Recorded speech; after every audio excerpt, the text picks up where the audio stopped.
నందమూరి నటసింహం కొనిదల కొదమసింహం అసెంబ్లీలో అడుగు పెడితే ఎంత కిక్ వస్తుందో మా గ్యాంగ్స్ ఆఫ్ గోదావరి కూడా అంతే కిక్ వస్తుంది. ఇది మీరందరూ గుర్తుపెట్టుకోవాలని నేను కోరుకుంటున్నాను. అలాంటి బాలయ్య బాబు గారు ఈరోజు మా ఈవెంట్కి రావడం నిజంగా మా అదృష్టం. Thank you sir, thank you so much. ఈ సినిమాలో విశ్వక్సేన్ గారు ఒక 28 ఏళ్ల కుర్రాడు రత్న అనే పేరుతో థియేటర్లో చేయబోయే మాస్ జాతరను మీరందరూ రేపు 31వ తేదీ చూడబోతున్నారు. మామూలు విషయం కాదు. అతను విశ్వక్సేన్ అనే అతను సినిమాలు చేస్తే ఒకటి పెట్టిన డబ్బులు వెనక్కి వస్తాయి, లేకపోతే లాభాలు వస్తాయి, నష్టాలు మాత్రం రావు. అలాంటి పర్ఫార్మర్ అతను. 24 క్రాఫ్ట్స్ మీద పట్టున్న వ్యక్తి మన విశ్వక్సేన్ గారు. అలాంటి వ్యక్తికి ఈ సినిమా పెద్ద విజయాన్ని ఇవ్వాలని మనస్ఫూర్తిగా కోరుకుంటున్నాను. ఇక డైరెక్టర్ కృష్ణ చైతన్య గారు తన మైండ్లో గుర్తొచ్చిన డైలాగుని మీ మైండ్లో గుర్తుండిపోయేలా రాసే రైటర్ కమ్ డైరెక్టర్ మన కృష్ణ చైతన్య గారు. మనందరికీ త్రివిక్రమ్ గారు అంటే చాలా ఇష్టం. త్రివిక్రమ్ గారికి కృష్ణ చైతన్య అనే వ్యక్తి చాలా ఇష్టం. కాబట్టి ఈ సినిమాలో ముఖ్యంగా కుప్పలుగా డైలాగులు ఉంటాయి. మీరు అవన్నీ కూడా ఎంజాయ్ చేస్తారు. నెక్స్ట్ అంజలి గారు మిమ్మల్ని సీత అనే ఒక క్యారెక్టర్తో మైమరిచిపోయేలా చేసింది. గీతాంజలి అనే ఒక క్యారెక్టర్తో భయపించేలా చేసింది. ఈరోజు ఈ రత్నమాల క్యారెక్టర్తో ఆ 2 క్యారెక్టర్లు మర్చిపోయేలా చేయబోతుంది అంజలి గారు. ఇంకో పక్క మా నేహా శెట్టి డీజే టిల్లునే భయపెట్టిన రాధిక.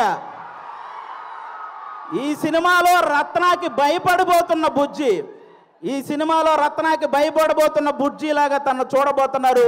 రాధికాని మర్చిపోతారు, బుజ్జిని గుర్తుపెట్టుకుంటారు. షూర్ షాట్గా చెప్తున్నాను. ఈ గ్యాంగ్స్ ఆఫ్ గోదావరి సినిమాతో మీ అందరికి ఇంకో మాట కూడా చెప్తాను. ఒక హీరోని అభిమానిస్తే ఇంకో హీరోకి వ్యతిరేకమేమో అనుకునే వాళ్ళందరికీ నేను చెప్తున్నాను, మాకు తెలుగు సినిమా అంటే పిచ్చి, తెలుగు హీరోలు అంటే పిచ్చి. అందరినీ అభిమానిస్తాం, అందరినీ గౌరవిస్తాం. తెలుగు సినిమా బాగుంటే టోటల్ అందరం బాగుంటామని భావిస్తాం. అలాంటి ఈరోజు మీరందరూ కూడా ఈ సినిమాకి వచ్చి మా సినిమాని ఆశీర్వదించడానికి వచ్చినందుకు థ్యాంక్ యూ సో మచ్. అలాగే ఈ మధ్య థియేటర్కి జనాలు రావటం కొంచెం తగ్గింది. అందరూ కూడా ఎందుకంటే ఎవరైతే ప్రేక్షకులకి అలాగే సోషల్ మీడియాలో ఉన్న రివ్యూవర్స్కి మీ అందరికీ కూడా తెలుగు సినిమాని కాపాడాల్సిన బాధ్యత మీ అందరి మీద ఉందని మనస్ఫూర్తిగా కోరుకుంటున్నాను. ప్రొడ్యూసర్స్ని దృష్టిలో పెట్టుకొని రివ్యూలు రాయాలని కోరుకుంటున్నాను. ఎందుకంటే ఒక సినిమా పోతే ఇంకో సినిమా చేయడానికి హీరో అనేవాడు మనోధైర్యం తెచ్చుకుంటే చాలు, కానీ ప్రొడ్యూసర్ అనేవాడు మనోధైర్యంతో పాటు మనీ కూడా తెచ్చుకోవాలి. కాబట్టి ఆయన గురించి ఆలోచించి ఈసారి రివ్యూలన్నీ రాయాలని, తెలుగు సినిమాని బ్రతికించాలని మనస్ఫూర్తిగా కోరుకుంటున్నాను. Once again thank you sir. Balakrishna గారు, సింహం ఆ టైంకి మిగిలి ఉన్న జంతువులన్నింటినీ వేటాడేస్తుంది. బాలకృష్ణ గారు ఆ టైంకి ఉన్న రికార్డులన్నింటినీ వేటాడేస్తూ ఉంటారు. అది బాలకృష్ణ గారు. Thank you so much. జై తెలుగు సినిమా. Thank you. అది ఒక డైలాగ్ కూడా చెప్పేరాదు బాలయ్య బాబు గారి డైలాగ్. బాలయ్య బాబు గారి డైలాగా ఓటీ